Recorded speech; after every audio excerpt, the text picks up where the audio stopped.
I don't go too long without rereading Rilke, specifically Rilke's Duino Elegies. I love them so much. I think perhaps my favorite of the elegies, like on the whole, is the ninth one. There are moments across all 10 that I find absolutely beautiful. But from start to finish, I just come back to the ninth one over and over again. I thought I'd read it this morning. This particular version is Rilke translated by Hannah Liebman and one of the great poets, Galway Canal. So this is the ninth elegy. Why, if our time on earth could be spent as laurel, its green darker than all others, its leaves edged with little waves, like the smile of a wind, then why do we have to be human and, avoiding destiny, long for destiny? Oh, not because there is happiness, that rash profit taken just prior to impending loss, not out of curiosity or to give the heart practice, reasons that would hold for the laurel too,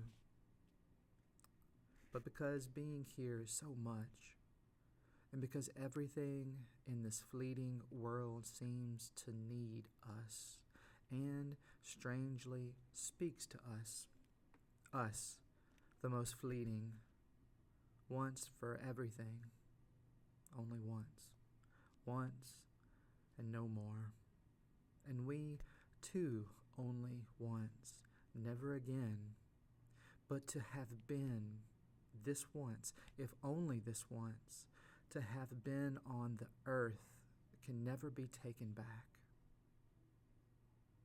And so we drive ourselves and want to achieve it, want to contain it all in our simple hands, our more overcrowded gaze, our speechless heart, want to become it and give it to whom? Best of all, hold on to all of it forever. But into that other relation, what can we carry over? Not the power to see, learned here so slowly, and none of the things that happened here, not one. The pain, then, above all the sadness and the long experience of love, only what is unsayable. But later, among the stars, what good is it? There they are better unsaid.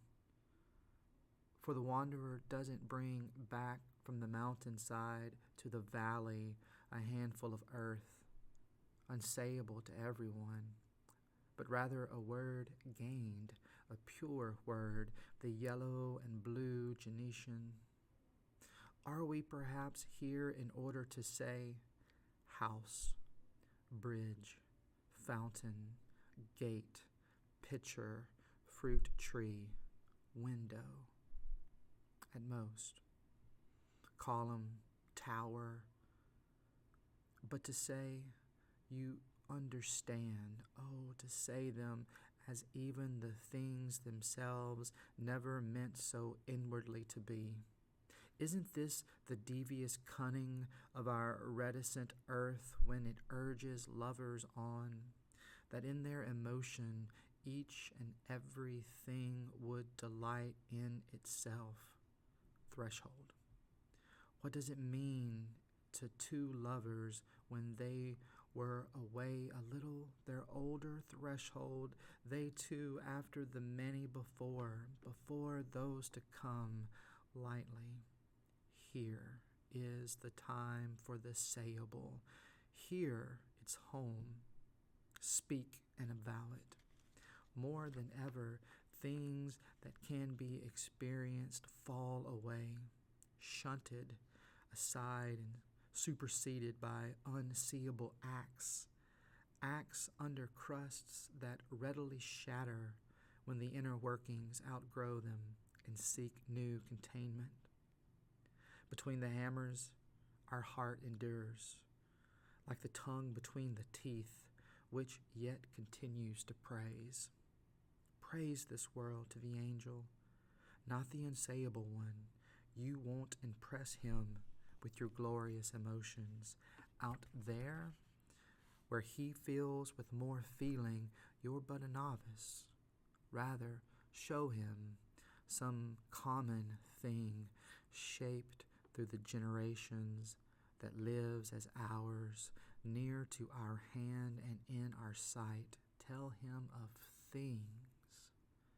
He'll stand more awed, as you did, beside the rope maker in Rome or the potter by the Nile.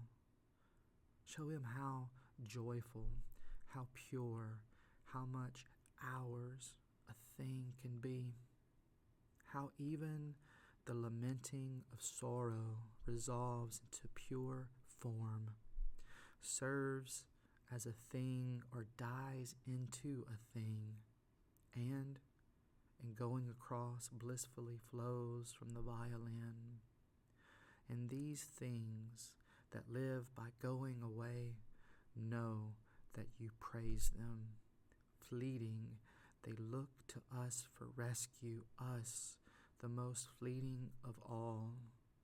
They want us to transform them completely in our invisible heart, into, infinity, into ourselves.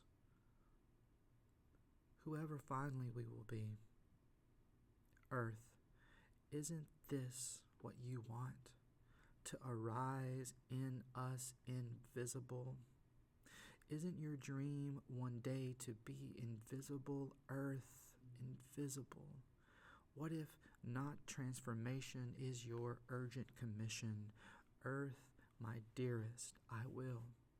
Oh, believe me, no more of your springtimes are needed to win me over.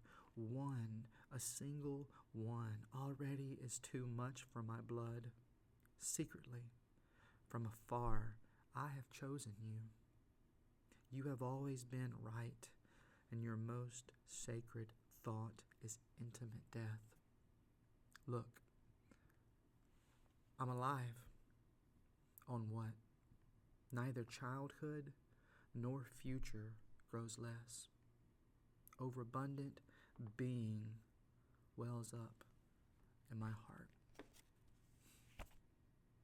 Rilke. The Duino Elegies. Giving us all the task to elevate the common. I love it.